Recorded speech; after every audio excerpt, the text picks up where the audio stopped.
muy amee ñaare Afrique am na tontu yu am solo yu joxe fii waaye li ma bëgg a insérer ci suñu secteur bi mooy suñu yitte mooy ñu fexe ba li ñu manqué ñu mun koo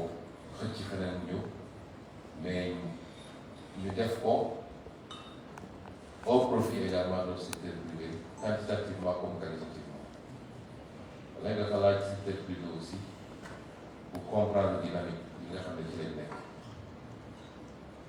On ne parle pas de politique politique bu jotee ñun les acteurs politiques xam nañ ni ñuy demee ba gis suñu bopp dina waaye li dafa am temps pour la politique ak temps pour le travail buñ ci tollee dem nañu élection askan bi tànn na jiital nañu ay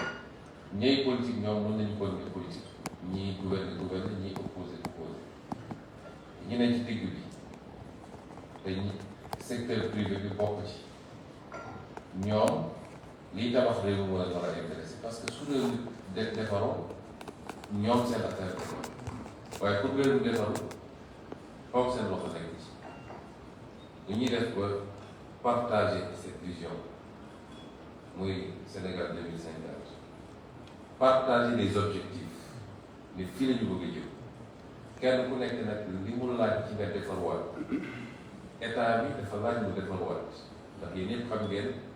les tares de notre état et les tares de notre administration donte bokk nañ ci administration yi tane ci Afrique waaye boo koy nag ak réew yi ñu nekk nii xam ngeen ni administration dafa laaj réforme yu bëri nous ne sommes pas encore une administration du développement mentalité yi war na changé comportement yi war na changé loolu ñu ngi ciy liggéey te duñ ci dellu gannaaw benn yoon parce que lii problème réew mi mooy saa yu équipe ñëwee indi ay réforme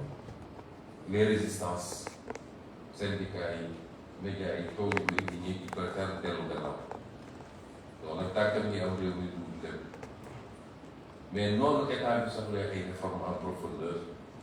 noonu la aussi le secteur privé war a def sa remise en cause comparé boppam ak yeneen secteur privé natt dynamisme natt organisation natt patriotisme je crois que kenn ku ne bu ko defee ci fi ñu ko war a defee et tous les autres secteurs bu loolu dajee dinañu permettre ñoom ay avancé yu gaaw a gaaw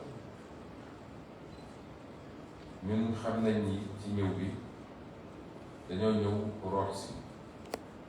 am nañ ci ay objectif des si yoo xam ne fii laa koy développé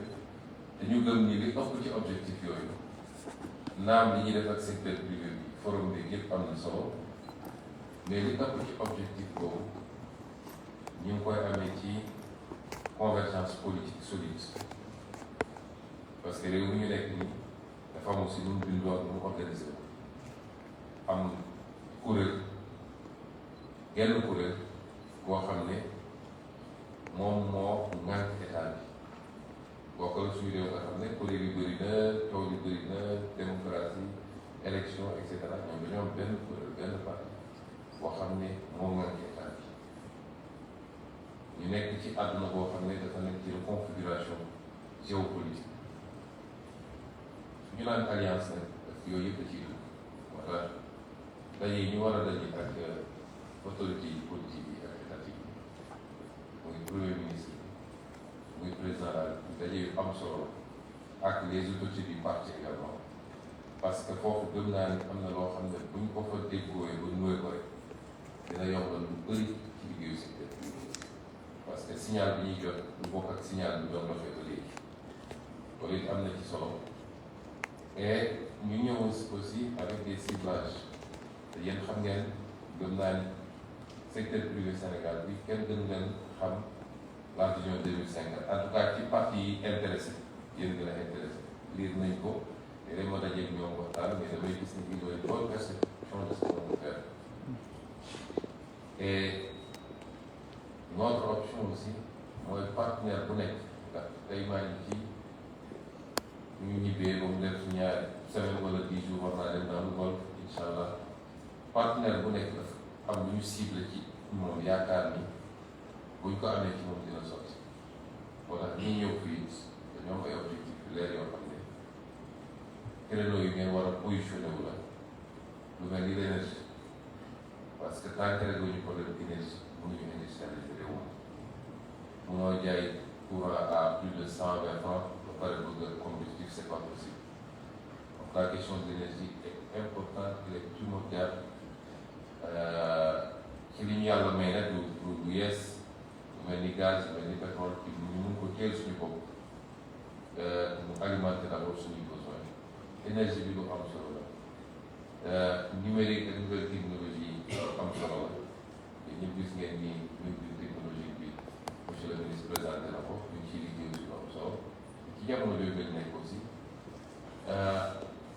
politique industrielle lu am solo la mercredi bii ñu génn rek di bàkkaat démb monsieur le ministre de l'Industrie présenté na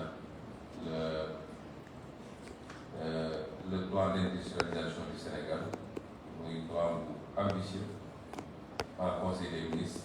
dina dugal les amendements te buñ ci tollee dañ ko présenter publiquement ci ni ñu ko bëgg a doxalee autour de secteurs clés et importants moo tax boobu tam lu am solo la les infrastructures lu am solo la ba léegi nii presque c'était moo ne woon le principal moteur de la coopération avec la Chine des infrastructures yaa ngi gëm ni c'est une vision très réductrice ci li ñu mën a defar Chine jéemale ko rek ci tabax ay autoroute rek ay bâtiment yu demee noonu moo tax mais loolu tam am na solo les infrastructures comme il y a beaucoup d'ouvrages en cours mais il y a également un ambitieux programme sur les corridors, les rails, les routes, les infrastructures portuaires et aéroportuaires, les infrastructures administratives, et enfin les finances publiques s'entend, monsieur le ministre qui est là, qui situation bi nga xam ne doon nañ ko ci réew mi waaye jàpp nañ ni am na réew yoo xam ne yu mel ni Chine war nañ cee mën a jàpp pour parce que lii suñu problème yëpp bu ñu doon réew mi ni ko président Abdoulaye Wade doonee woon ci mag Abdou Diouf nga xam ne tous les clignotants étaient au vert wala ni ko président Macky Sall doonee woon ci président Abdoulaye Wade kon heure bi lancé nañu bu yàgg suñu programme dépassé nañu mais boo doonee am réew ci plus de 100% de dette sur rapporté au PIB et plus de 10%, 14% de déficit évidemment ça rend les choses extrêmement complexes te jàpp nañ ni ci waxtaan yi bëgg a seetal yow am na ay liggéey yoo xam ne ñu teg sur la table parce que si on parvient à dépasser un peu cette étape wala stabiliser rek le reste day mel ni robinet bu ubbeeku bu soobee yàlla et je crois que ce sera dans l'intérêt de tout le monde à commencer par le secteur privé kon ñu ngi leen di gërëm bu baax di rafetlu quelques exposés yi mais xam naa ni am na ci yu ma jot a xam tuuti ci ay éléments d'explication wala ay fiches yu ma jox et c'est vraiment appréciable que ñu am ay doomu Sénégal yu am ambition yi di ko defal seen bopp boobu léegi je vous rassure que vous aurez tout le soutien et tout l'appui de l'État tout l'accompagnement qu'il faut ñu partager la vision partager la stratégie parce que oui cette principale force mooy lépp dañ ko partager secteur privé comme secteur public lépp dañ ko partager xam fi ñu bëgg a jëm ku nekk nag doxal li mu war a doxal kon loolu mooy justement l'objectif de la vision 2050 bu ngeen seetee bi koy président dañu commencé ci mandargal benn gaal bu nekk ci digg géej gi nit ñi di xuloo ñi di dóorante ay pagé mu am ñetti commandant bu nekk joxañ benn parti ñu ne Sénégal fii lañ ko teg waaye li ñu bëgg bu ñu ko développé pare gaal gi day organiser ñëpp di joxandoo benn direction mu am benn commandant seulement boo xam ne mooy joxe ñu fii lañ war a jëm loolu nag lu ñuy liggéey la ànd ci ñun ñëpp moo tax vous aurez notre écoute notre attention mais surtout tous les efforts ñu war a def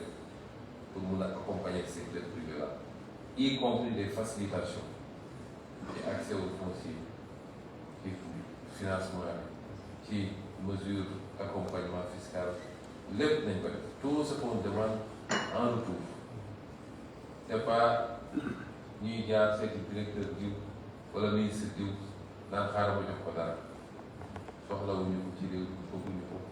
directeur ministre ils sont payés pour loolu seen salaire tuuti na bëri na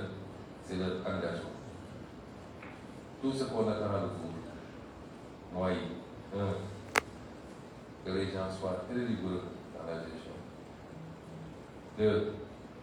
qu'ils réinvestissent dans le pays pour yaatal cette activité, pour devenir demain des champions sous-régionaux et plus tard régionaux et peut-être sur l'international. Trois, qu'ils créent des emplois. Et quatrièmement, qu'ils payent des impôts. Donc rek lañu soxla l'État du Sénégal sous sa forme actuelle soxlawul leneen soxlawul ku ko financer wala ku joxe ci lu jëm ci poche jàmbur soxlawul ku soutenir